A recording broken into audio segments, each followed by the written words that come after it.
Morning. How you doing?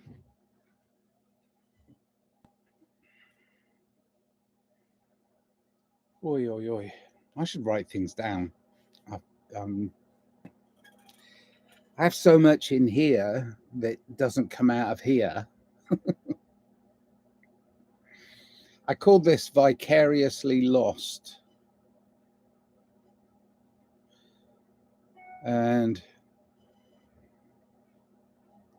it comes from a place where I have an appreciation for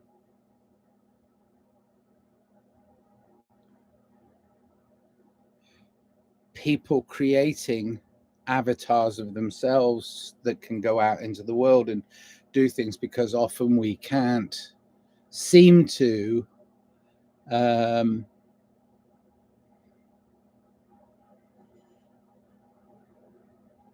get past our stage fright.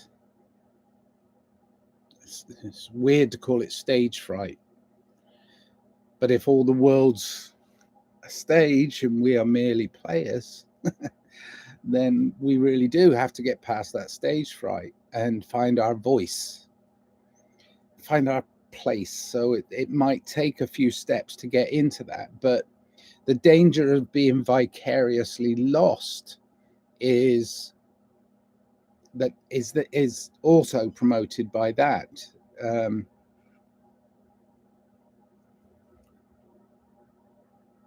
I'm not me, I'm him. You see, it's still a blame game. It's still you not being your authentic self. Bells and whistles, I mean, I've been an entertainer for a very long time, and I've been doing music and art and all that crap. So it's not crap. It's my life force to give creatively. But you look up the word vicarious and then look really carefully at how you live your life. I mean, as soon as you have children, you are automatically living through their lives because you have to help them, but you have to keep a sense of self. The idea of sovereignty is to take responsibility, not to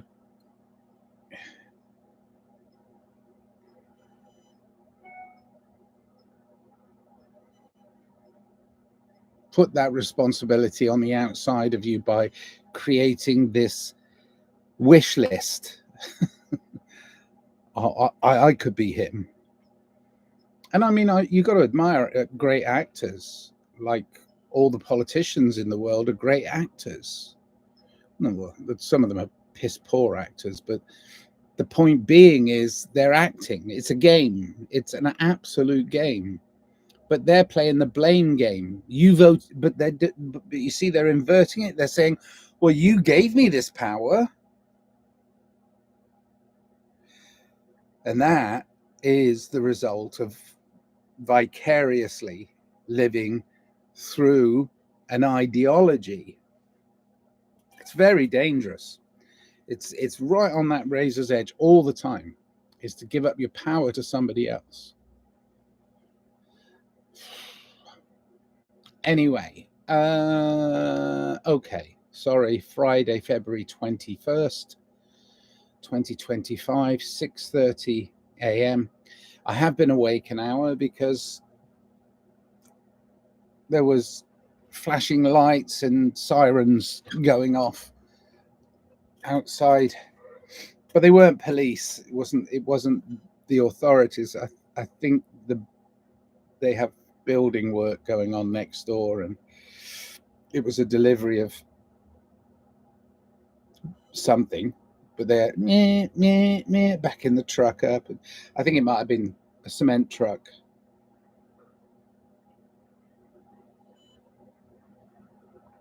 But it woke me at 5:30 a.m., which is okay because I've got to get going today. I've got lots to do.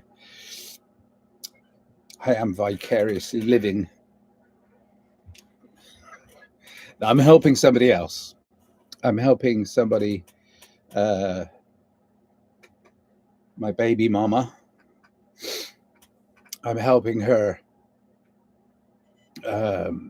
deal with a bunch of stuff before she goes in to hospital for an operation. So I'm trying to get her feeling comfortable about giving herself time to heal and have this operation then heal.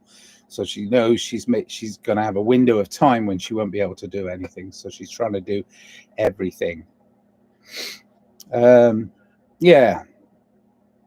The control system, it works with all of these things, like, you know, vicarious living, or, you know, you becoming an avatar, and but the thing is, it doesn't.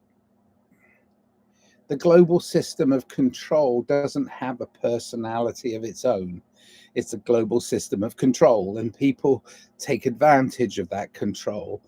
There are people at the very, very top of that, but we probably will never know their names, or be able to say, oh, once we get rid of that human, you know, it's like the control system slips away. No, it's not. It's in yourself. It's you. You are acquiescing that power. You're giving that power to them, voting for idiots, politicians, lunatics, you know, granting them power of control over you. And one of the biggest control systems in the world is,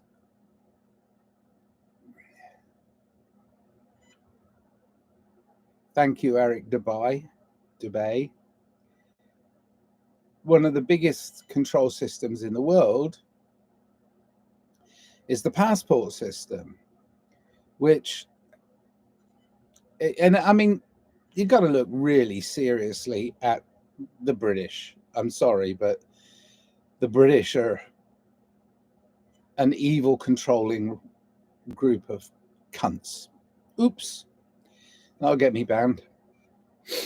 And I'm not talking about all my mates in Britain and me and myself and my family and my loved ones there. I'm talking about the monarchs, the monarchs and above, the ones who run the monarchy. If you really look back at history, which obviously has been tampered with, I mean, obviously tampered with a lot of ways, especially the Tudors. The control system, and the people that run it. And again, they might also be puppets of something else, you know? So we can keep digging. This is why I like conspiracy theories, because you never stop digging. It's lovely. It's like you know, anybody out there who loves watching mystery or sci-fi, or, you know, anything that's mysterious or doesn't have an absolute resolution, you know, it's like a murder mystery or something. You try, ooh, who done it? Well, it's like that. I mean, so I find a lot of conspiracy theories fun to play with, but they're only fun to play with and entertaining after a while, because when you first find out that it's all a big control system, and it's all, what was it, the line from excuse me, I sniff, might sneeze. No, not going to sneeze. Yeah. Oh gosh, where was I?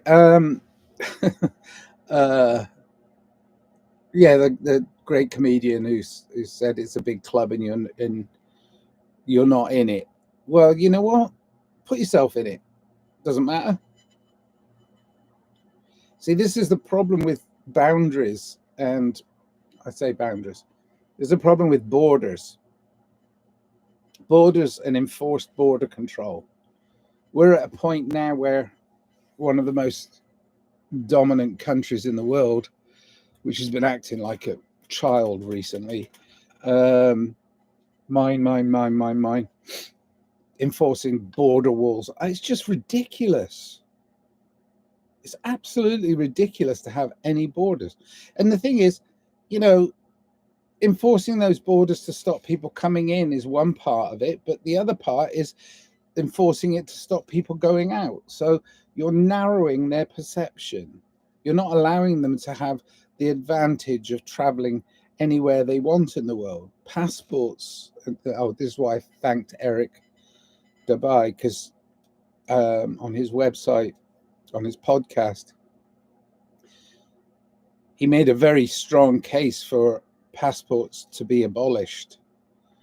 And I think they should be. I think we should be allowed to freely travel wherever we want in the world. I mean, it's certainly aid in the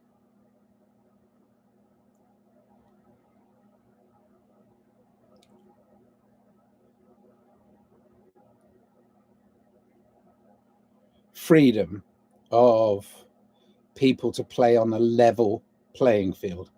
In other words, it would stop this narcissistic programming of people to believe in their messiahs as being more, oh, they should be allowed to travel, but we shouldn't.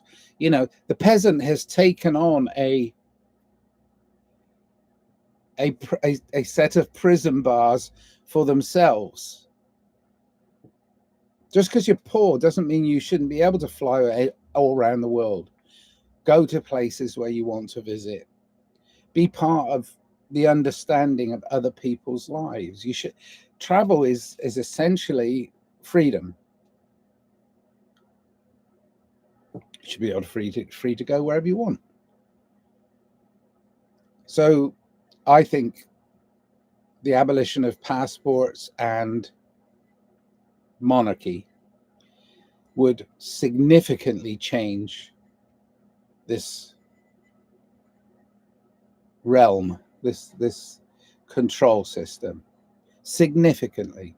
I mean, we have some political idiot here who's saying he's the king. Well, America was set up to oppose the monarchistic control system. And here we are with one of the most popular leaders of the modern age of political bollocks and rubbish. But people are still going, yeah.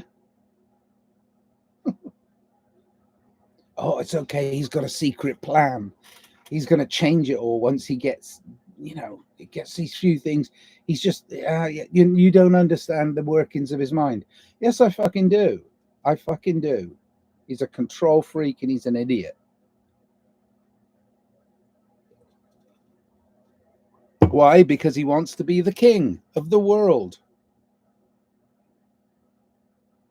Even the opposed monarchs in the British ridiculous royalty system, even the opposed monarchs that were defeated in battle and the crown stolen from them and put into the modern day monarchy, even the opposed king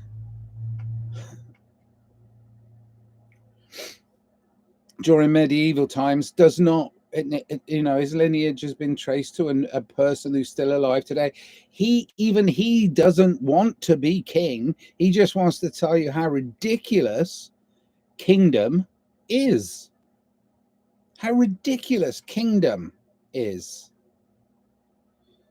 I think it ought to be, I mean, I'm good with spelling and words, but I think kingdom ought to be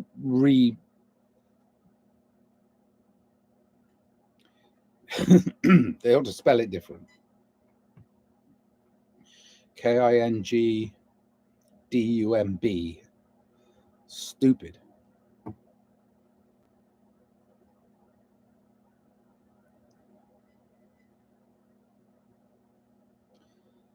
Oy.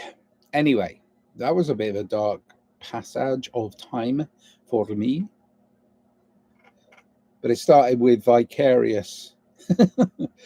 the word vicarious, which part of us have to be. I mean, we have to understand others. That means we have to have a measure of empathy. So we have to put ourselves in somebody else's shoes, but don't make it permanent. Understand you can step in and step out. Understand your own freedom and liberty and responsibility. Don't negate that and say, it's okay, it's somebody else's fault. That's rubbish. Rubbish, rubbish, rubbish. Take on the responsibility.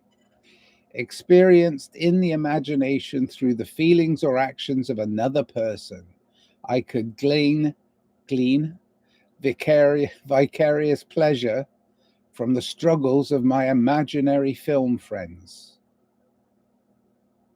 Wow. Acting or done for another. A vicarious atonement.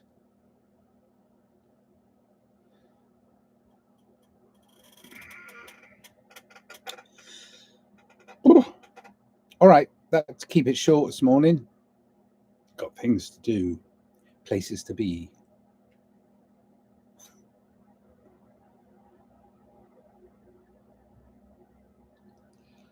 So when I look deep into most philosophy, and I do that because I enjoy it, but when I look closely at most philosophy, it usually comes back to, in the end, who am I?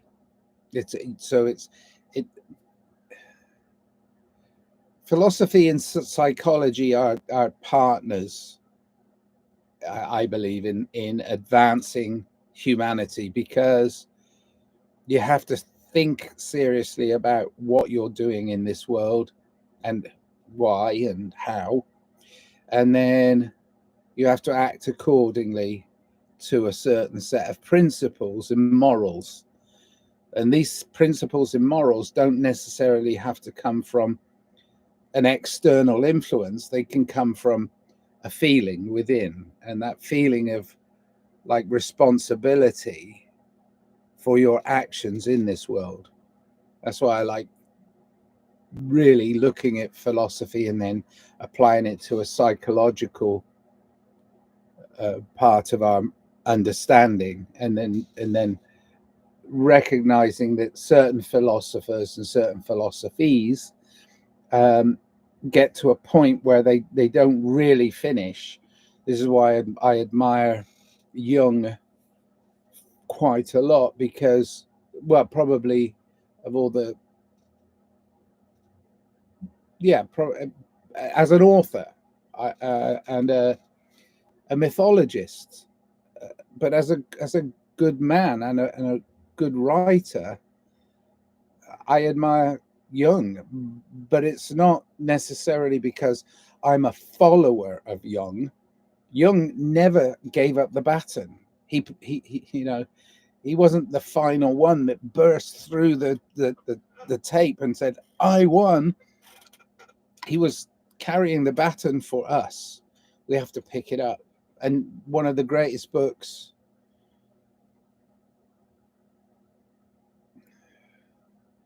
no, I don't have to do this pyramid selling thing. It's not one of the greatest books. Follow Carl Jung, understand what he was doing, and understand that applying his methods can help you advance as a human. Many people understand that there is no end.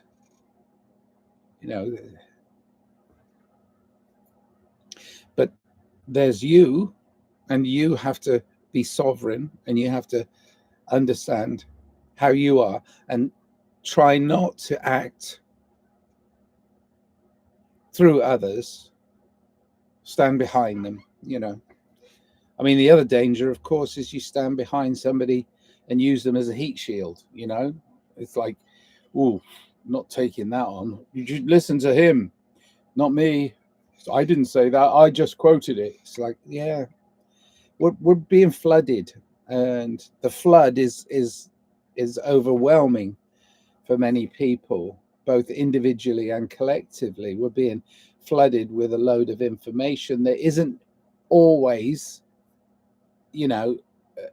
true. It's a half truth, and these half truths are enough to get you to do what you are supposed to do for the overarching whoever that is, you know, and that can be God or the devil, you know. I mean, this is why we're in a duality, you know. It's like who's on your shoulder today, you know.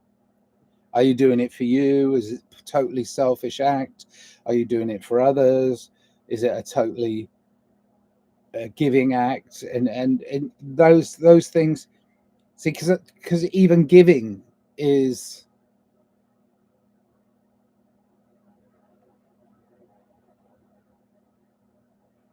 an act of selfishness.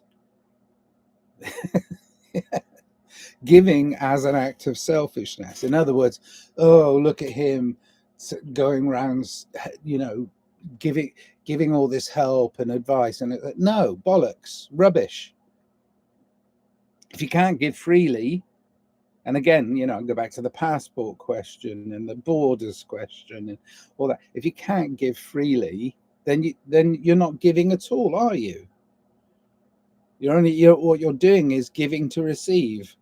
Oh, I'm in grand, you know, I'm special because I give more. Rubbish, utter rubbish.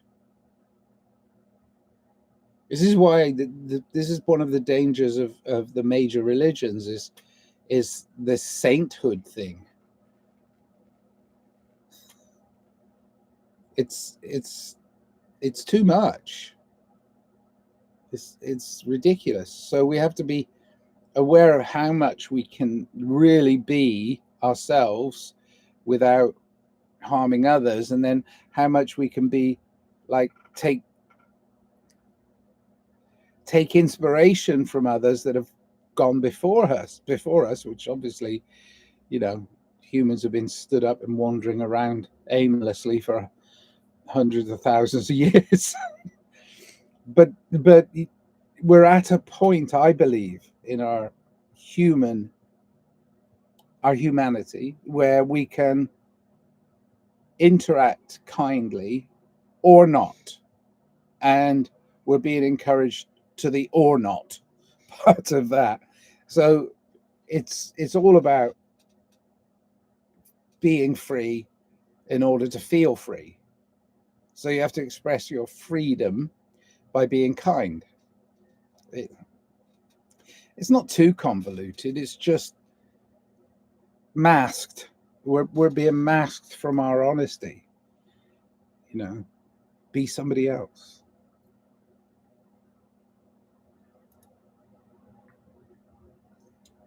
Oh, don't be some. Oh, hello. Hi, Conrad. How you doing, mate? What's going on in your part of the world? Here we've got crazy people saying, "This is the law,"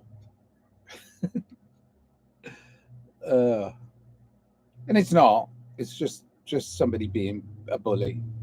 Same as always. Yeah, it's got a little worse here, if anything, because I think a lot of people are going, "It's not my problem. It's not my problem. I'm not following him." And a lot of other people are going, "Oh yeah, he's doing the right thing." You know, it's the dangerous part of like that tipping point. And like we've seen it before in history, you know, when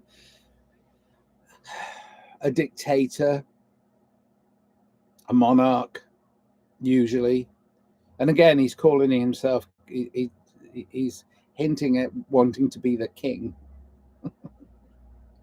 There's a brilliant song.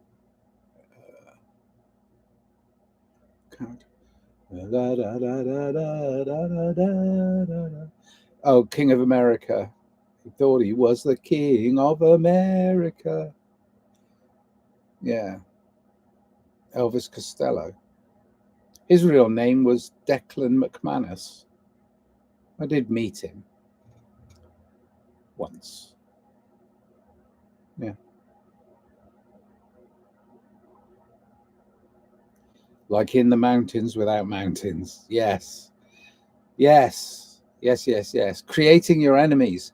That's the thing. I mean, it's like we can easily create our enemies and our friends, and you end up becoming a psychosis. You are no longer yourself. You are a psychotic entity.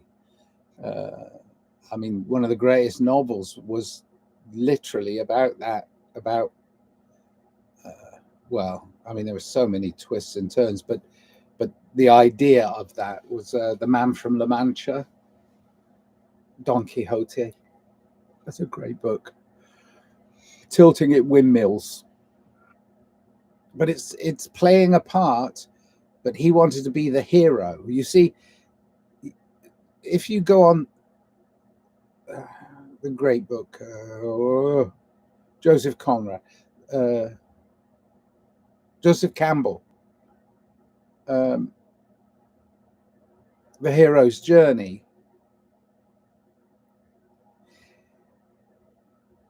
It's not that you're following a hero, it's that you learn to be your own hero.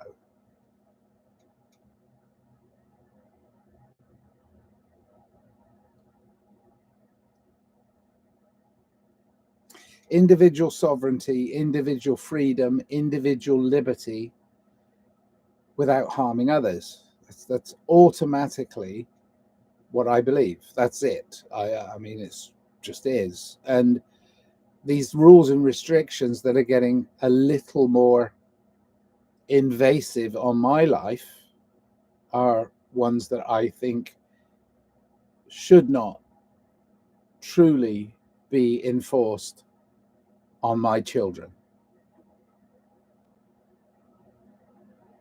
I love my kids. My two beautiful daughters, 23 and 21. They put themselves in to a system that controls them, but at least at their core, they have an understanding of their own individual freedom and independence. I don't see that continuing when the rules are so enforced and so restrictive. And that's that I see it around me. I hear these, you know, lunatic billionaires thinking they're in charge because they've got money.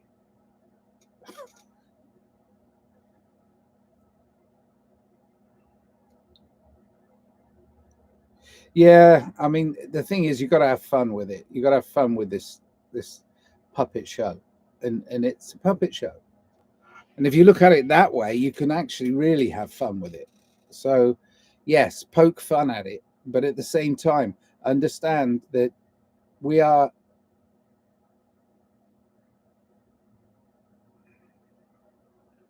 we have to take some responsibility for the world in which we live. We can't just go, oh, fuck everybody, I'm doing this. That would be awful. So we have to take some responsibility, and that responsibility is towards your own well being, and then having that well being go out into the world and touch others. And that well being is based on your individual kindness and freedom and love. And, you know, I'm going to go back to unconditional love as I always do, but you're born with it and you'll go out of this world with it. So understand it whilst you're living, that kindness comes from a decent place in you, a decent place, that a place which is honorable in its own right.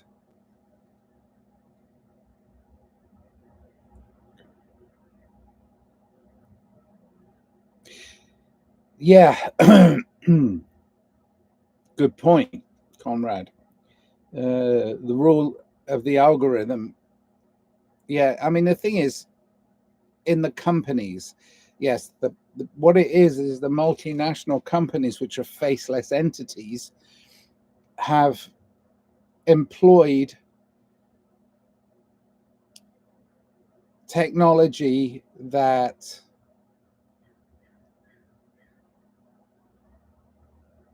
is careless. And when I say careless, it doesn't mean it's going around bumping into things. It cares less about the human attributes of compassion, empathy, kindness. It doesn't know those things. It knows efficiency. So granting those companies the same rights as individuals is granting AI the same rights as individuals. And that's a bit dangerous, isn't it? Because we live in a system that they say, oh, we need to be democratic. Well, the democratic rule currently is, how do we cheat the system so as we're the most popular? It's a popularity contest. You might as well go on Instagram and just post pictures of yourself, say, look, I'm pretty. And that's ridiculous, isn't it? I mean, God, think about it. Where does beauty come from? It doesn't come from external. It's all of you or none of you.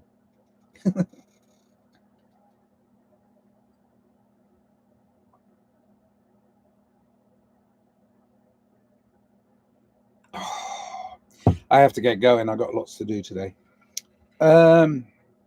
Yeah. It's buy cheap, sell expensive. Of course. I mean, when you live in a system that's built on exploitation, the system itself, global system of controls, is built on exploitation. We exploit the earth itself, and then we take that model out into the world. We build these companies that are exploiting things, and then we exploit each other. And you know, we exploit animals, we exploit trees, we exploit everything about nature. We exploit.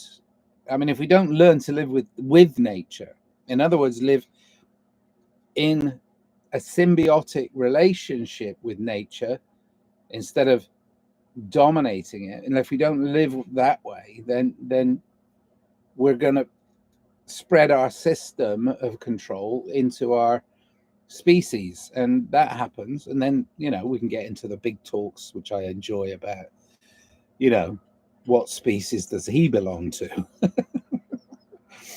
Am I an alien? Is he an alien? Is he the sort of person that has a reptilian mind that can control others and watch his eyes changed?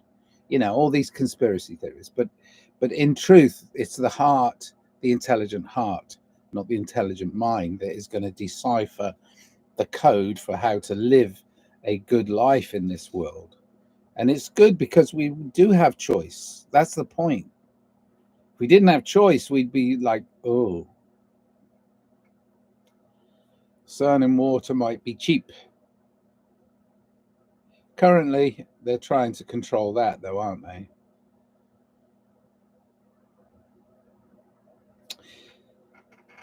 Yeah, exploitation. It's funny. I was listening to somebody chatter yesterday about, you know, Atlantis being off the coast of America, stuff, which is, you know, it's a fictional myth. I like listening to mythology. It's interesting. But, you know, we haven't discovered vast majority of this planet that we live on, and yet we're applauding those that are going out and maybe, I don't know, maybe going out into outer space to colonize other planets. I mean, it's ridiculous. There is no planet B. Oh, we're ruining this one, so we'll go somewhere else. I mean, so many bloody novels, so many dystopian stories, and science fiction talks about, you know, colonizing another planet because this one's a dead one, or people coming from another planet to colonize our planet because their planet's dying. You know, it's like, what, do we just burn these things up and then just go, okay, well, that's waste, let's go? I mean, please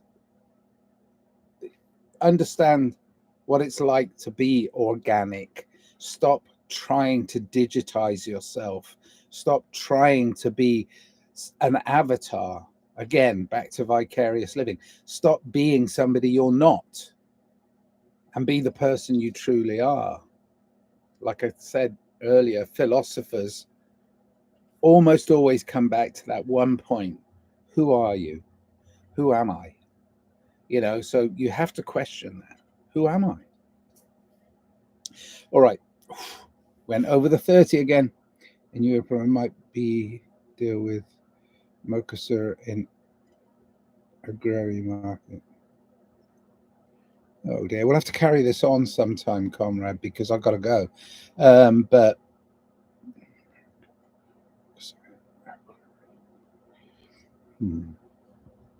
don't know if that's a typo. Agrary. I mean, yes, I understand a little, I think, of what you're trying to say, which is the Industrial Revolution took away our ability to partake in a agrarian society. We can grow our own vegetables. Sure, I can go and grow some vegetables outside. Yeah, okay, agriculture, food, agreed. And if you really want to know how that's controlled, look at, go back to, gosh, and I remember these companies coming up when I was a kid, Monsanto.